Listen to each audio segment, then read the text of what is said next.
সবাই জানো এটা কুল আর টমেটো দিয়ে একটু বেশি করে টমেটো দিয়ে চাটনি। তো কড়াতে প্রথমে আমি তেল দিয়েছি, তো সাদা তেল সর্ষের তেল যার যেরকম ইচ্ছে দিতে পারো। তেলটা একটু গরমও হয়ে গেছে, এরপর আমি এর মধ্যে টমেটোগুলো দিয়ে দেবো।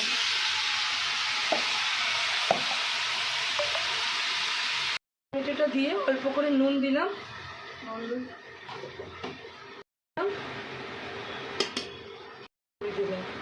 একটু টেস্টটা ভালো হবে। দিয়ে আমি এটাকে একটু নেড়ে এটা এখন আমি বন্ধ করে দেবো, ঢাকা দিয়ে দেবো। কুলের শুধু চাটনি তো আমরা আচার তো করে রাখি, ওটা আচার, আর এটা হচ্ছে কুল আর টমেটো দিয়ে টক ঝাল মিষ্টি, এটা খুব সুন্দর একটা চাটনি হবে, খেতে খুব সুস্বাদু। এবার আমি ঢাকা দিয়ে দেবো। টমেটোগুলো কি অবস্থা আছে, টমেটোগুলো একটুখানি নরম নরম হচ্ছে। এই অবস্থাতে আমি কি করব, কুলগুলো যাতে খুব সুন্দরভাবে সেদ্ধ হয়ে যায়, এবার কুলগুলো আমি এর মধ্যে দিয়ে দেব।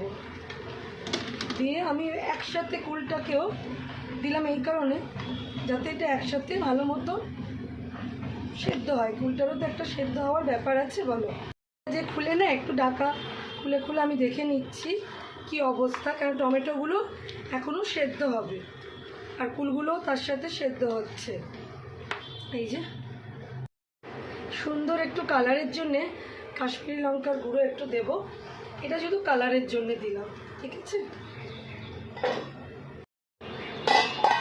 মশলাটা দিলাম একটু জাস্ট কালারের জন্যে। তারপর এর মধ্যে মিক্স করব আমি। এইটা না মানে আচার টাইপের চাটনি হবে, খুব টেস্ট হয়। একটুখানি রঙটার জন্য আমি দিলাম। এরপর এর মধ্যে আমি অ্যাড করছি আদা, গ্রেট করা আদা দিচ্ছি যাতে একটুখানি টেস্ট হয়। আদাও দিতে পারো, কারোর যদি মনে হয় তোমরা আদাও দিতে পারো। মোটামুটি সব মিশিয়ে দিই, লাস্টে আমি চিনিটা অ্যাড করব।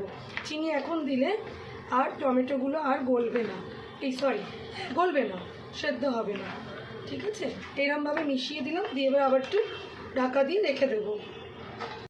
টমেটোটা দেখো এবার গলে গেছে, পুরো গলে গেছে, আর কুলগুলোও সেদ্ধ হয়ে গেছে। এই অবস্থা আমি এর মধ্যে চিনি দেব, এই লাস্টের দিকে চিনিটা দেবে।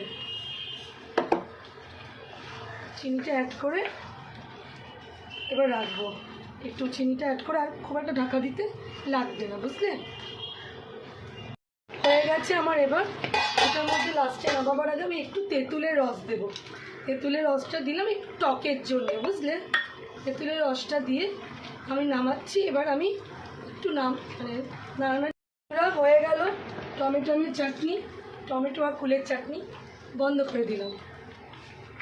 এবার আমি নামিয়ে দেব, নামিয়ে ফেলছি।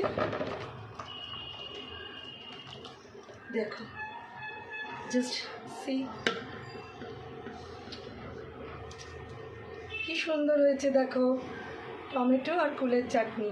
বানিয়ে ফেলো, ভালো লাগলে লাইক করো, কমেন্ট করো, শেয়ার করো, আর জানিও কাদের কাদের টমেটোমের চাটনি, কুলের চাটনি ভালো লাগে এই সময়, এই সিজনে এটা খুব ভালো লাগে খেতে।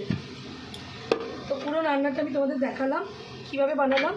তো যদি ভালো লাগে একটা লাইক করো, কমেন্ট করো, শেয়ার করো, আর পাশে থেকো এইভাবে। তো হয়ে গেল রেডি আমার কুলের টমেটোমের চাটনি। বাবা।